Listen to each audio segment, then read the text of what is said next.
Are you looking to buy your first ever mirrorless camera? Perhaps you're upgrading from a smartphone or just wanting to get into the world of photography and videography for the first time.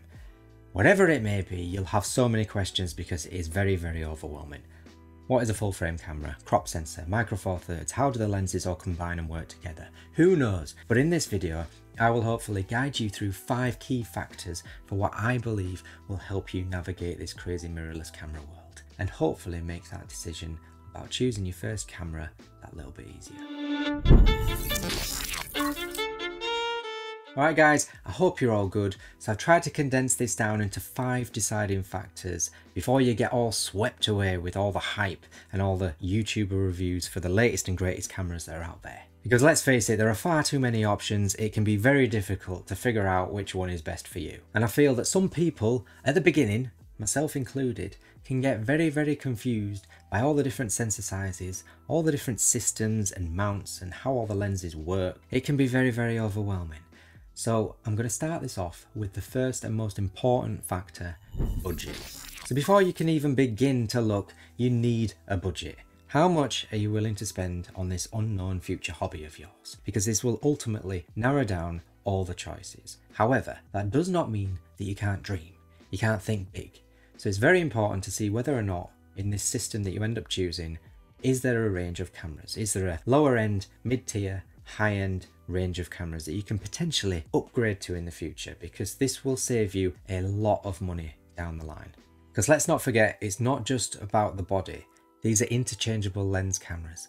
So you're going to need a lens as well. So they say you should probably allocate between 30 and 50% of your budget on a lens. Because what you will come to discover is it's all about the glass. And good quality lenses can make all the difference. And if you need any advice on how to choose your first lens for photography or for videography, made a couple of videos about those. I'll link them up here and in the description box below. But obviously make sure you finish this video first. So next up, we have sensor size. Before you can even think of a brand, you need to choose the right sensor size. So there are 3 main sensor sizes. There's the largest one, which is full frame. Then you've got APS-C, which is also known as a crop sensor. And then you've got Micro Four Thirds, which is itty bitty tiny. What's the difference? Basically, the larger the sensor, the larger the pixels, which means better low light performance, less noise, more dynamic range, the ability to obtain more information in the highlights and the shadows, and also shallower depth of field, which is that nice creamy blurry background that everybody loves. And on the other hand, the smaller the sensor, the more reach you have in terms of zoom. They typically tend to be a lot more compact and lightweight. That's both for the bodies and the lenses. And finally, they tend to be a lot cheaper, so you can get a much more complete system for the price. However, not all manufacturers make their cameras with every single sensor size. They usually just focus on 1 or 2. So it's very, very important that you get this right. So let's look at the differences between them all in a little bit more detail. So let's start with the largest of the 3, which is full frame. Now the main manufacturers here are Sony, Nikon, Canon and Lumix. So full frame is the closest to a traditional 35mm film camera. It's going to be the best in low light because essentially it's got more surface area for the light to hit the sensor, better dynamic range, so arguably it's going to have better image quality overall because it's able to obtain information from the highlights and the shadows a lot more than other sensors are. Shallower depth of field, we all love that nice blurry background, so it allows you to get a much more shallower depth of field. And full frame cameras allow you to take full advantage of those lenses with very low aperture values. So you're going to get very good low light performance, but also you're going to get an even shallower depth of field. So that blurry background is going to be even creamier. They're often considered to be a much more professional system, so it's going to allow you the ability to grow if you want to do this professionally in the future. The downsides are they're more expensive because obviously they're going to be more expensive. They tend to be a lot bigger and a lot heavier. That's definitely true for the lenses. The bodies, not so much anymore. I'd say the mirrorless camera systems have definitely brought that size and weight down. So that's full frame in a nutshell. Next we have APS-C or crop sensor as they're also called. These are the middle in size and probably the most accessible to amateurs and beginners wanting to get into photography and interchangeable lens cameras. With the main manufacturers being Sony, Canon, Nikon and also Fuji. And as the name suggests, they incur some sort of crop.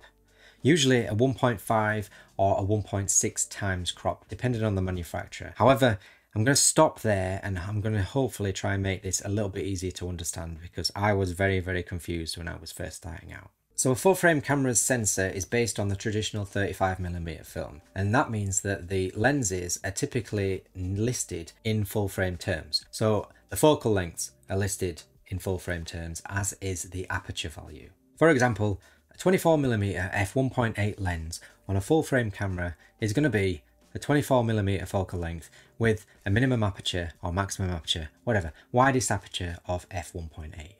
Easy. Whereas on APS-C, you're going to have to do some math. I know, sucks. And without making this video like 3 days long, essentially you just have to multiply both the focal length and the aperture by the crop sensor value, so 1.5 or 1.6. Sony is 1.5 times crop, Canon is 1.6. I know, they're awkward. So for the rest of this video, we're just going to assume that every manufacturer has a 1.5 times crop in their APS-C cameras, because I'm not doing math by 1.6 times, that's just insane. So 1.5 times crop is what we're going to do moving forward. So now that same 24mm f1.8 lens that you've put on your camera, when you put it on an APS-C, actually becomes a 36mm f2.7. It's crazy, I know.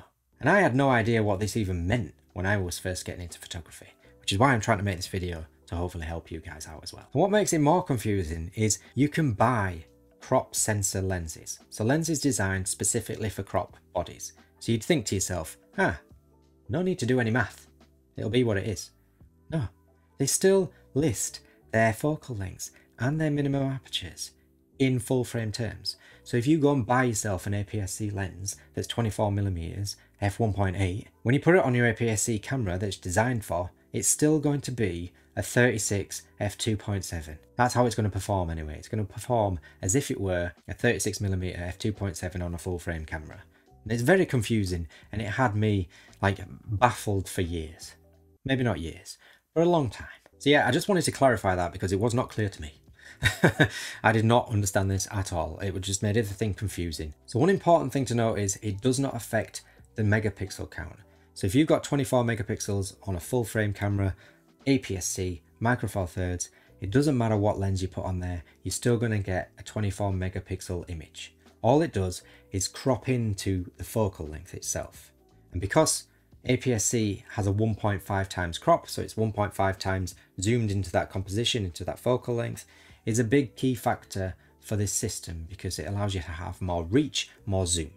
Other benefits to APS-C are that they're usually a lot lighter, a lot more affordable, which makes them great entry-level cameras, and you've also got the ability with some brands to then upgrade to the full frame system later on down the line. But the trade-offs are, because you're also cropping into that f-stop value, you're not going to get the same low light performance and shallow depth of field and also image quality that you would do from a full frame system. For example, to achieve the same look from a full frame camera with an f1.8 lens on there, you'd need to go and buy yourself like an f1.2 lens, which are thousands. They're like ridiculously expensive. So that's APS-C. Finally, we have the smallest of the three, which is micro four thirds. Why would you want to get in this system? To be fair, I don't really know, and I'm not really sold on this system myself. However, I'm still going to go through it in this video to give you a fair comparison. So to my knowledge, only Panasonic and OM System, that used to be Olympus, actually make micro four thirds cameras and lenses. Well, no, Leica also make the lenses for the micro four thirds. They're the only people who make the bodies, as far as I'm aware anyway. Correct me if I'm wrong. And like APS-C, they have an even smaller sensor, this time a 2 times crop. And because of that 2 times crop factor, you're actually getting twice as much reach, even more than you would do from an APS-C camera, which is ideal if you want to start doing like wildlife photography or something like that. And because the sensor's so small, means there's much more room inside the camera body for IBIS, which is the inbuilt image stabilization. So micro four thirds cameras have incredible IBIS, the best in class. And because micro four thirds sensors are so small, they require a lot less processing power, which allow for a much faster readout speed, which is great for things like sports, wildlife and videography, because it's going to reduce that rolling shutter effect. And instead of having that traditional 3:2 aspect ratio that you find in full frame and APS-C cameras, you're going to get a 4:3 aspect ratio, hence the name micro four thirds, which will give you an extra little bit of height in your image. And one of the main benefits and why people choose this system is the lenses are so compact and so lightweight, it's ridiculous. You can probably have 5 lenses in the same space as you could have 1 lens in full frame. So it makes it ideal for traveling and for vlogging. But there are downsides, and Micro Four Thirds cameras do suffer from even worse dynamic range, low light performance, and background blur. In fact, it's very difficult to get a shallower depth of field with these cameras. And they do actually make lenses that go down to like f/0.9, but even that is only going to be equivalent to an f/1.8 in full frame. So you can't really go any further than a modest f/1.8, and full frame lenses with f/1.8 values are relatively affordable, whereas in Micro Four Thirds, those sort of lenses are very, very expensive. So while you can get excellent results with Micro Four Thirds, I do find them very, very limited, and which is why I've just never bothered to touch on it. And also, there's only Lumix and Olympus. Sony don't make Micro Four Thirds, Canon don't make Micro Four Thirds, so if you do go down the route of Micro Four Thirds, you're kind of invested and stuck in that system, so you have to make sure that it's definitely the right choice for you. So choosing the right sensor size depends on your priorities, so it's either image quality versus portability and price, whichever's more important to you. And once you do decide on the sensor size, you can then start to narrow down your choices and begin to look at cameras and brands. Which brings me on to the third deciding factor, which is lens options or ecosystem, as it were. Because lenses are probably the most important part of your camera because they directly influence the overall look and feel of your images. So it's very important to look at the camera brand that you're after and see what lenses are available in that system. Because remember, it's all about the glass. And one important thing to note here is the compatibility between each system. So to make it easy, Micro Four Thirds lenses only work on Micro Four Thirds cameras. You can't swap them about. Whereas APS-C and full frame lenses are interchangeable, with a couple of caveats of course, like the first one being the mount, and by mount I mean the connection mechanism designed by that manufacturer for those lenses. So it's how the lens connects to the camera. Each camera brand tends to have their own mount, which can be also named their ecosystem. So Sony, for example, have the E mount, then you've got Lumix, which has the L mount, and then you've got Z mount for Nikon, and then you've got the RF mount for Canon. It can get very, very overwhelming and very, very confusing very, very quickly. And you can't swap these about. So you can't put an RF lens on an L mount system or an L mount lens on a Z mount system. You just can't. Well, you can with an adapter. Cue the comments. But I don't like to use adapters. I only like to use the native lenses for that camera. So it's very important to look at the lens options available in the mount and in the ecosystem that you're looking to get. So for example, Sony and Canon, they both have APS-C and full frame cameras, which means if you bought yourself an APS-C camera and then you've bought a load of lenses, if you do decide to upgrade in the future and buy yourself a full frame camera, you can take the lenses with you, which also opens up the scope for multiple cameras. So you don't necessarily have to sell your APS-C camera. You could keep it and buy a full frame later on down the line, and then you've also got 2 focal lengths achievable from one lens. So if you've got a 24mm on one camera and you want a 36mm, put it on the other camera. Or if you want like a 70 to 200, as soon as you put it on your crop sensor body, you've got like a 105 to 300mm camera. But there is one thing to note. So if you buy yourself a crop sensor camera to begin with, and then you also buy a crop sensor lens to go with it, if you then upgrade to full frame and put that crop sensor lens on the camera, it doesn't perform in the same manner. And that's kind of where the confusion begins, because if you had that crop sensor camera and you bought loads of full frame lenses for it, it would perform exactly the same if you bought crop sensor lenses. Doesn't matter, you will still get the same focal lengths and same aperture values. It would just be that the full frame lenses tend to be a little bit bigger.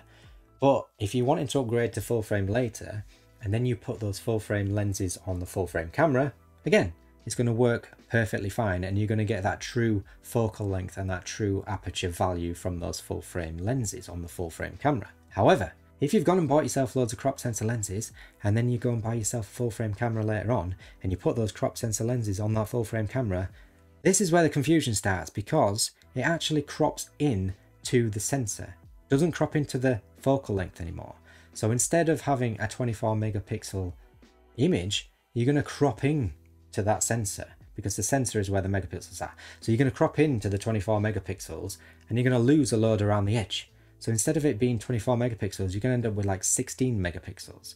So that's where the confusion starts, and that's where the benefit of having crop sensor lenses, I just don't get it. Like, they're slightly smaller and lightweight, maybe a little bit cheaper, but I would only buy those if you're definitely going to stick with APS-C. Otherwise, I would probably go for full frame lenses, so that when you upgrade, or if you upgrade, you can then put them between both and they work exactly the same. So that's my little tip, is don't bother with APS-C lenses, just go for full frame. So that's APS-C and full frame lenses. Now if we go back to Micro Four Thirds for a second, we've got Lumix and we've got OM system.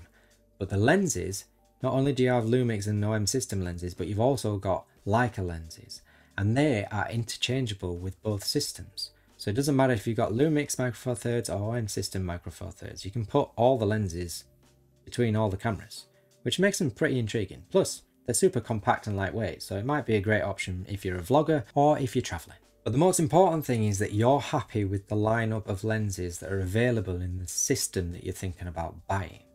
On the one hand, you might want to invest in a system where there are loads of third-party lenses available, so you can save yourself a little bit of cash.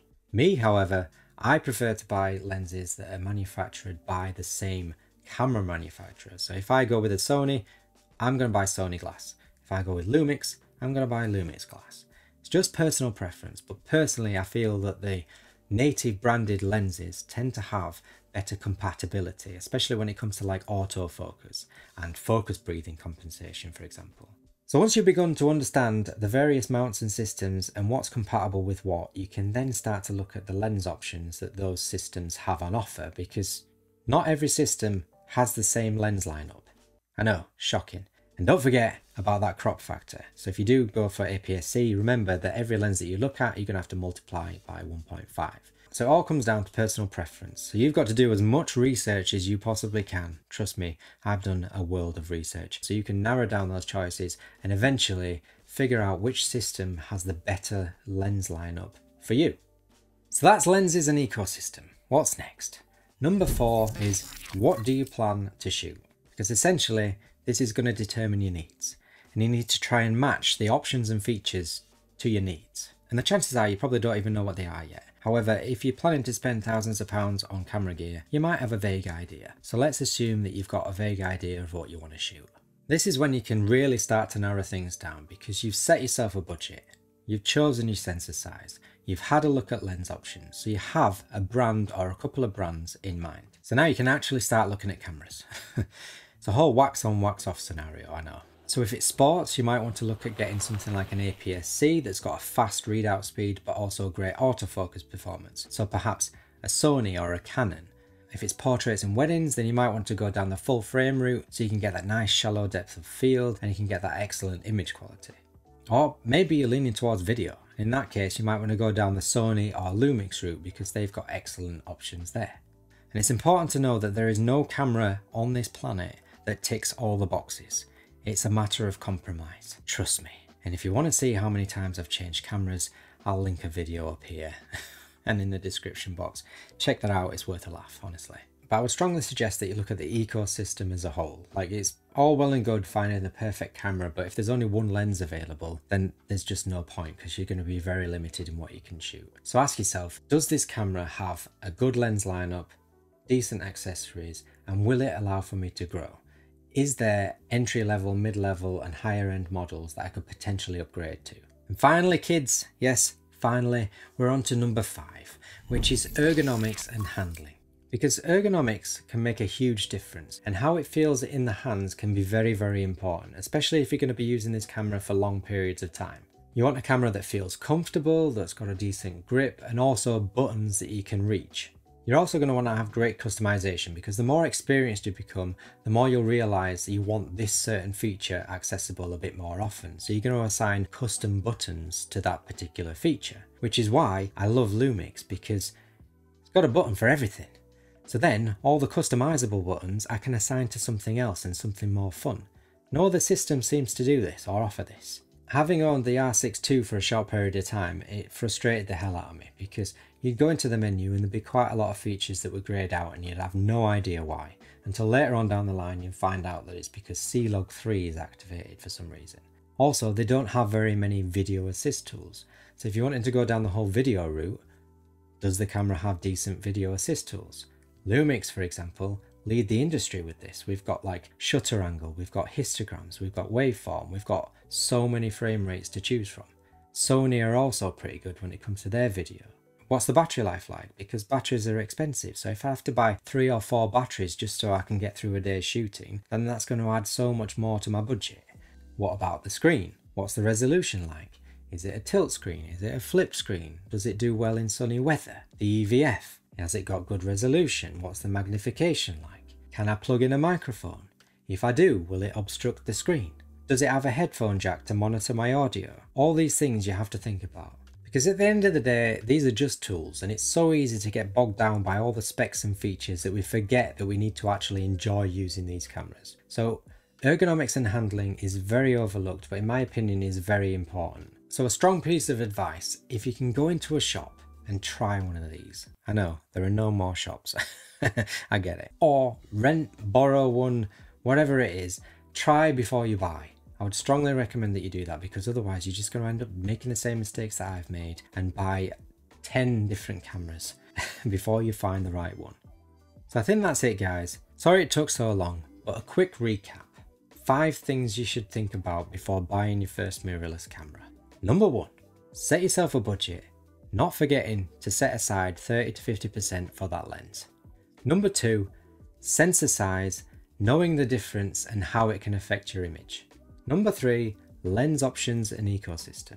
Research all the lenses available in that ecosystem to then narrow down your choice. Number 4, what do you plan to shoot to determine your needs, and then look for features and specs to best suit those needs. And finally, number 5, ergonomics and handling. Will you enjoy using this camera? So that's it. I hope you enjoyed this video. If you did, please give it a thumbs up. Really helps out the channel. Consider subscribing if you want to see more videos like this. Hit the bell, all those nice things that will put a smile on my face. And I'll see you in the next one. Thanks for watching. I know, you heard a little something about me, right? People love to talk, everybody wanna doubt me, right? I know, bunch of fakes all around me, right? They clowning like, I ain't hear what it sounded like. I know, these fools hating on the low, smiling all in my face, stab me in the back, though.